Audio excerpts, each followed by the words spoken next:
On today's World Insight, dilemma over transatlantic ties with relations between the European Union and the U.S. strained over tariffs and security threats. So what's next for the EU? The best way forward? Answers from Fredrik Reinfeldt, the former European Council president who used to be the Swedish Prime Minister.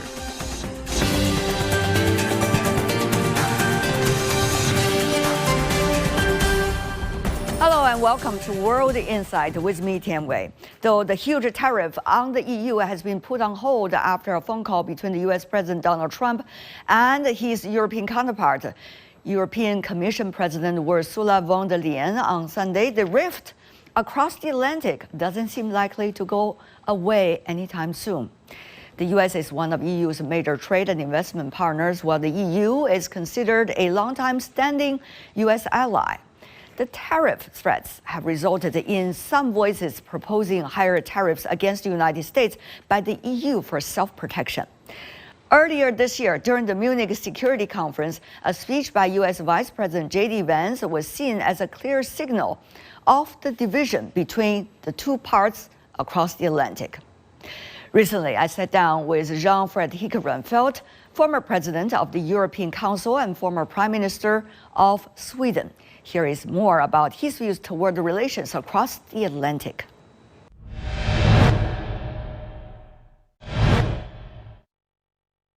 Mr. Prime Minister, so good to see you. Same, thank you.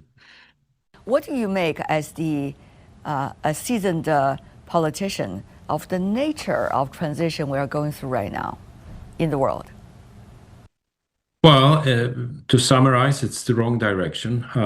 It's too much of a belief in strong power, of trying to reach out one's interest and one's might into neighboring countries. We have very much of this in Europe. And since I come from a small or medium-sized, very open economy, we are very unhappy with this. We believe in more friendly, more rules-based, more close cooperation way forward for mankind. So we think these are threatening times. We are very worried about a lot of the signals we see in the world. Rules of the jungle seem to be the dominating phenomenon, is it? Yeah, that's a correct description. It's a kind of belief in this strongman concept that we need very, very authoritarian leaders to guide us. And since that's not our experience in Europe that much, we've had this in our history. In the case of Sweden, very far distant history, but all the same, we have learned another direction which we think works well for us and is definitely more friendly. Even among the earlier allies, such as the cross-Atlantic relationship. Oh, absolutely. It's a shocking shift that we have seen in the White House with Donald Trump coming in, mocking and bullying old friends in Europe. This is not the direction we would like to see in Europe. We do not agree to this concept that we should be against interest of the United States or something like that. On the contrary, we have built a close cooperation over the Atlantic Ocean, which brings us back to Second World War. So this is an enormous shift in policy coming from the United States. The quote-unquote tariff war has been a gigantic stress test to the world so far. As a result of the past few weeks of tariff war, how much have we learned? What have we learned, do you think? Well, first of all, it's confusing that it's declared to come tariffs at very high level, that is then taken away for 90 days. And if it were 90 days, as described. If it were 90 days, absolutely. We know from experience that it takes years to actually conclude a free trade agreement that deep enough to really make a difference. To refer to 90 days is not serious if you mean a full-fledged trade agreement. So we, of course, say no, shouldn't be these kind of tariffs. We also think they are wrongly described. We see this as a kind of a taxation of your own citizens. It's a kind of putting a tax on consumption on the people of United States. And it's described differently. We don't believe that. We had these ideas in Sweden. They were very popular 300 years ago, but we moved away to say it doesn't really work. It's much better to have economy of scales, open trade, to make countries actually develop what they are best at. And then after that, dealing and trading with each other. That's the creation of wealth in the world. So we really dislike this. But so what have we learned? Well, we have learned that we need to understand that the US administration seems to be seeking a way forward, which is either deal making, still believing in these tariffs, but it's very uncertain. No one really knows what's the end game of this as long as Donald Trump is president. And as a result, what would it mean in terms of Europe trying to seek its solution of making sure the tariff will have the least impact on the European economies? Well, I agree with those who say that Europe should not make the mistake to raise their own tariffs. But as you know, in Europe, there are voices saying we should. So that's typical. But I would say the right pathway, and that's also what Commission are now saying, let's push on with free trade agreements with Mercosur, which is now actually finalized, with India, trying to make with parts of the world who are actually trying to go in a different direction from this. That's the way forward. And also to deepen, as I said, the de facto trade inside Europe, because that's not open to full-fledged open trade, because we also have still a lot of well, not tariffs, but we have a lot of things, objectives that also annoys, disturbs the trade inside Europe. We have seen the rules of the jungles and the divide and conquer strategy coming out of the current administration in Washington. And yet, one has to notice, and I'm sure everybody does, that China was the only country since the tariff war against the rest of the world started by Washington to retaliate against the United States with the possibility of being retaliated back and being quote unquote punished, which eventually actually was the case. But the latest discussion in Geneva with a joint statement between the current White House and also the Chinese side seemed to suggest some very interesting things to the rest of the world as well. So what does that say to our European friends these days who did not retaliate, just try to wait it out? I think you know that the discussion, all this went very quickly. And of course, the tariff level directed towards China became higher than the ones put on Europe. So I mean, this was done in hours, a couple of days. There were preparations of retaliation. But is it about the numbers or is it about the principles?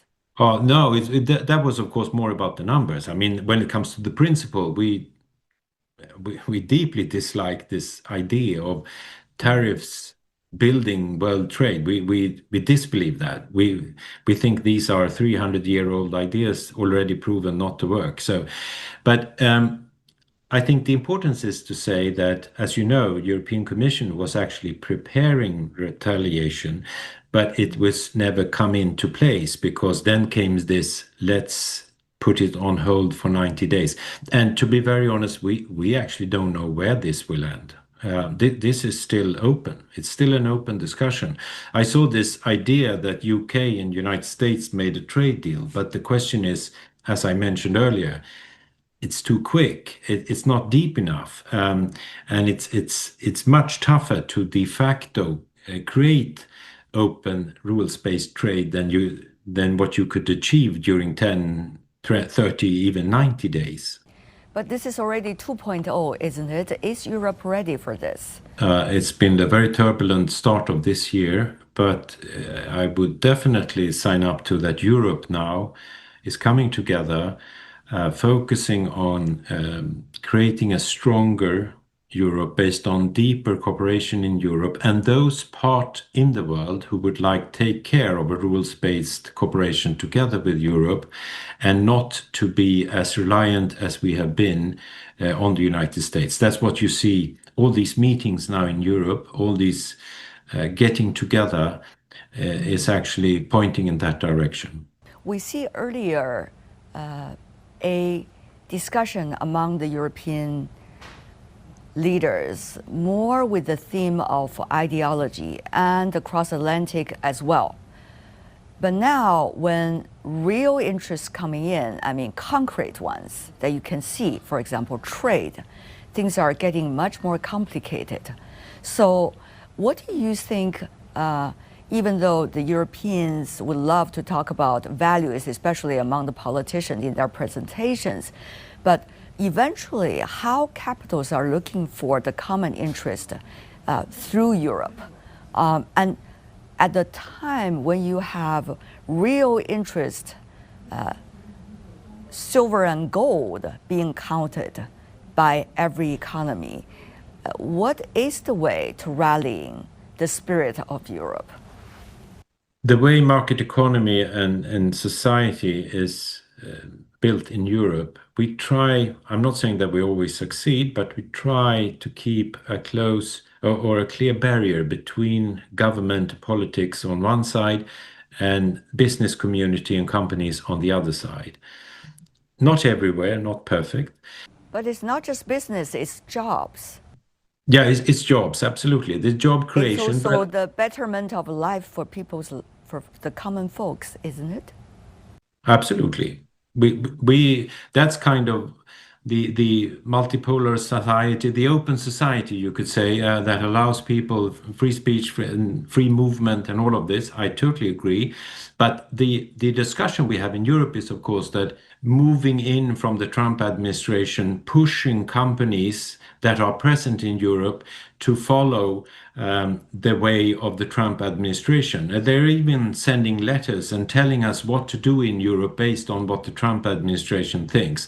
And that goes in clinch with the view of Europe. That's not what we believe we would like to see for how we interact between governments and business life. So it's absolutely a ideological crash where we are trying to say, no, we want to have a clear division between these.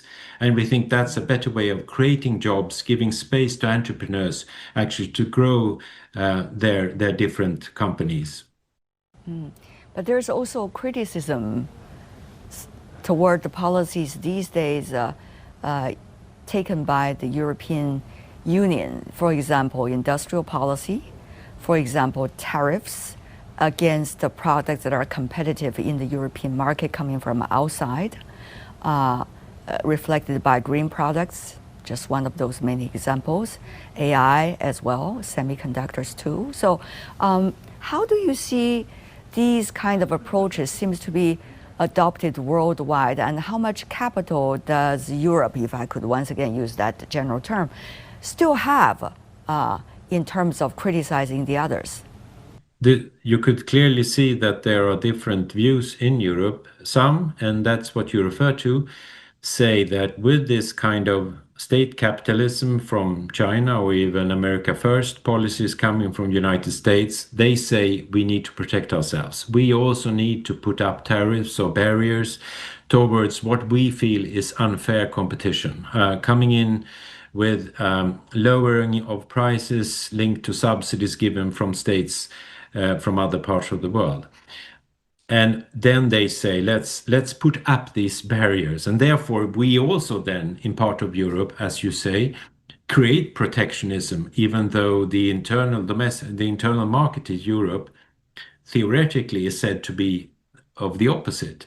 But there are also other forces, and you referred to discussions with the United Kingdom and so on, who would now say, no, now is the time to go in the other direction. Let's make free trade agreements. Let's bring down the level of tariffs. And exactly as you say, this is still an open discussion, open debate. And I would say we would be very open to anyone in the world ready to lower tariffs or take away the kind of unfair competition that we feel come from different parts, also from China.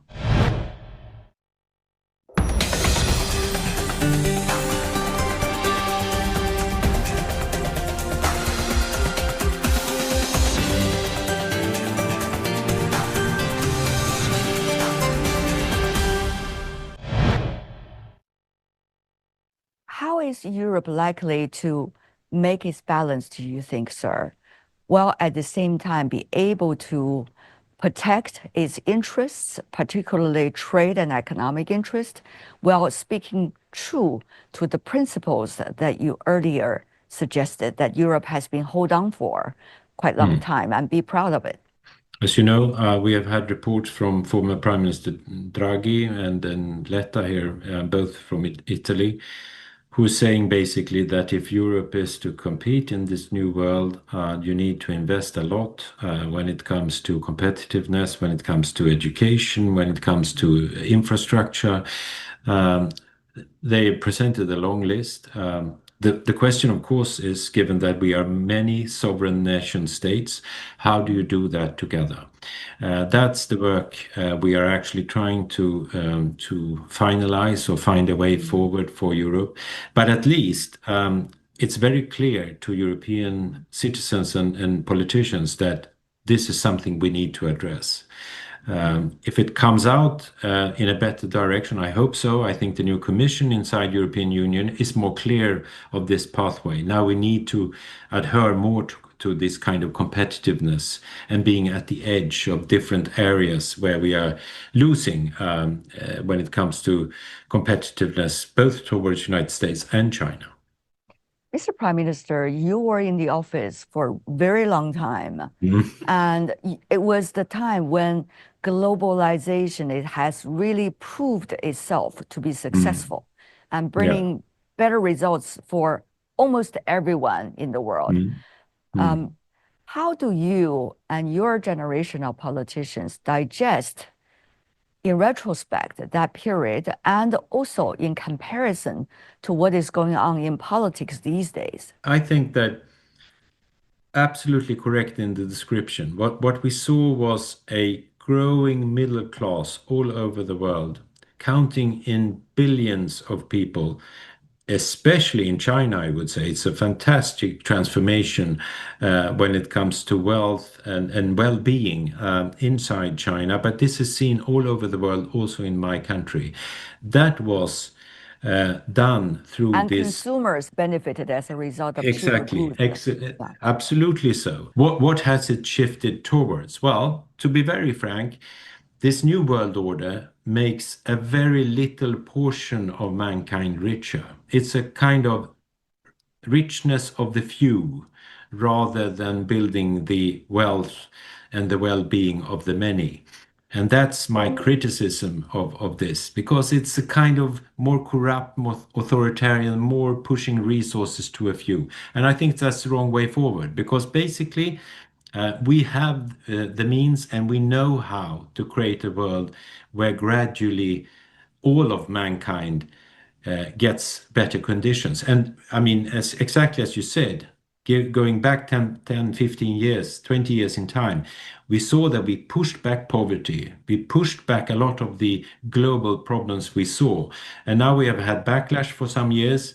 But again, this could shift. We could go back or go forward, as you always should do, based on more openness, more trade to create this better conditions again. But on the other hand, Mr. Prime Minister, we also see a rising tide of propaganda surrounding the latest changes. For example, glorify populism. For example, glorify and beautify some of the narrow national interest into ideology. So how do you see this new phenomenon now? how conscious we should be, as we already learned a lesson from the last round? We have a lot of discussion of respecting science, respecting facts.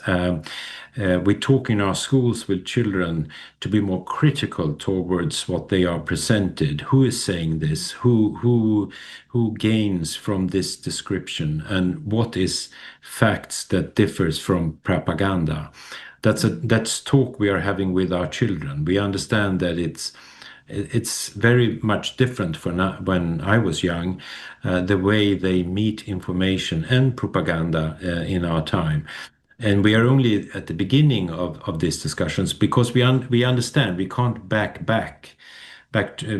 backwards on technology, but we need then to understand what this new technology, what it does concerning as exactly what you say, facts, science, information. Let's talk about China.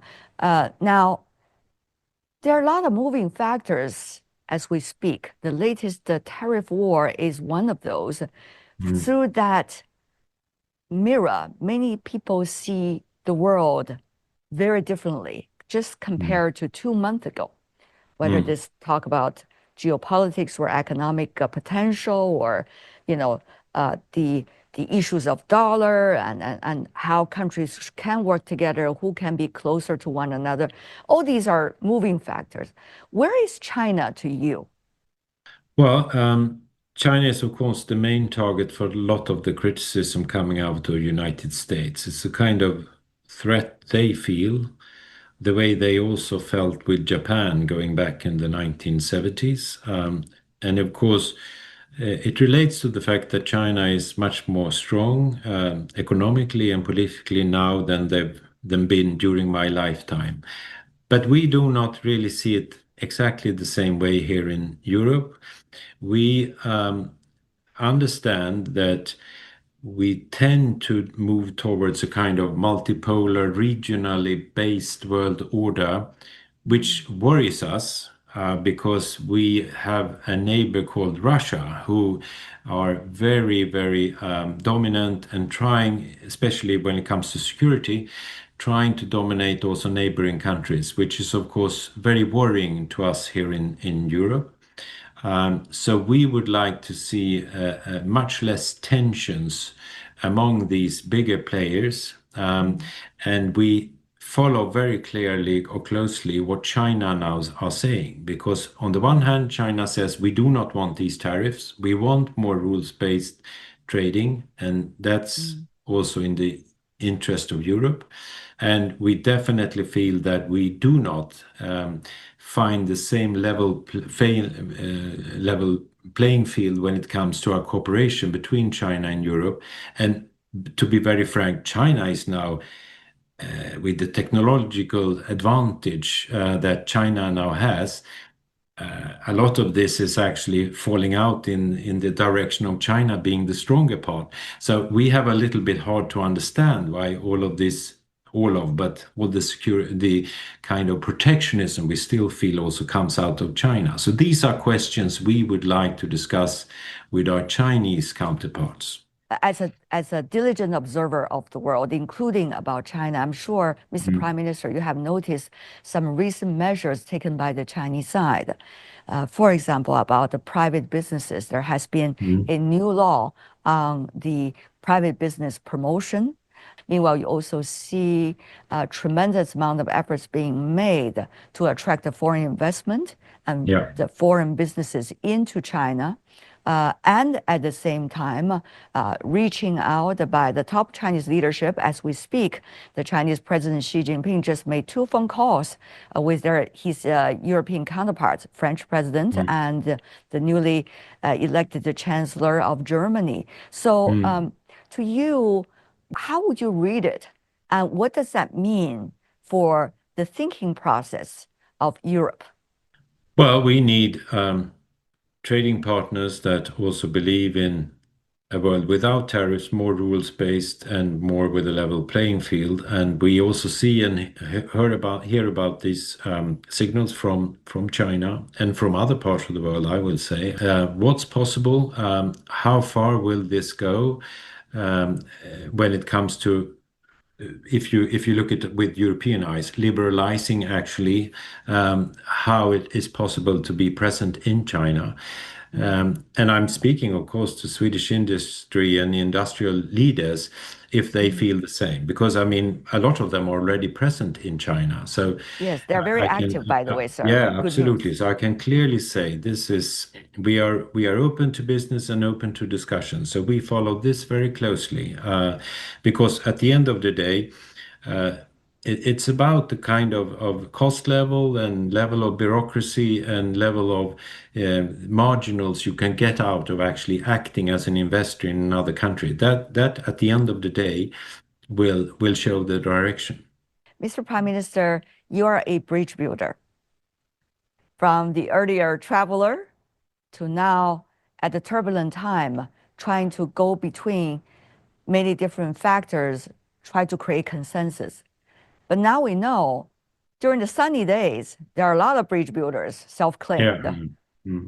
During the rainy days, when you have much pressure on the shoulders of the bridge builders, the numbers are much fewer.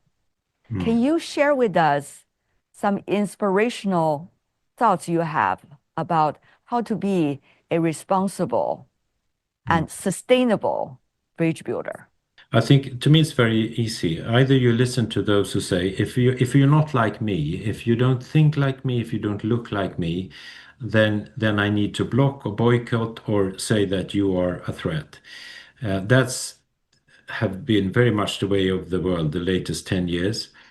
In dispute of that, I would regard it differently. I would say that differences should be met with curiosity, being met with being a little bit more humble, learn more about what is not yourself, what is not exactly with the same views as yourself, to try to show respect and also kind of a more friendly way of interacting with each other. That doesn't mean that you are not allowed to be critical or say that, well, there are limits to what we accept, and that could work both ways. To me, this has been a way of looking at the world, looking at other people, which makes me then a bridge builder. And that's exactly as you say, on a rainy day or rainy years as we have had, the world needs them. That's my latest interview with former Prime Minister of Sweden, who is also the former President of the European Council. That's all the time we have for today. If you'd like to know more, search World Insider. Check out our YouTube channel. Follow us on X and Facebook. I'm Tian Wei on behalf of the team. Thanks for being with us. I'll see you tomorrow. Bye for now.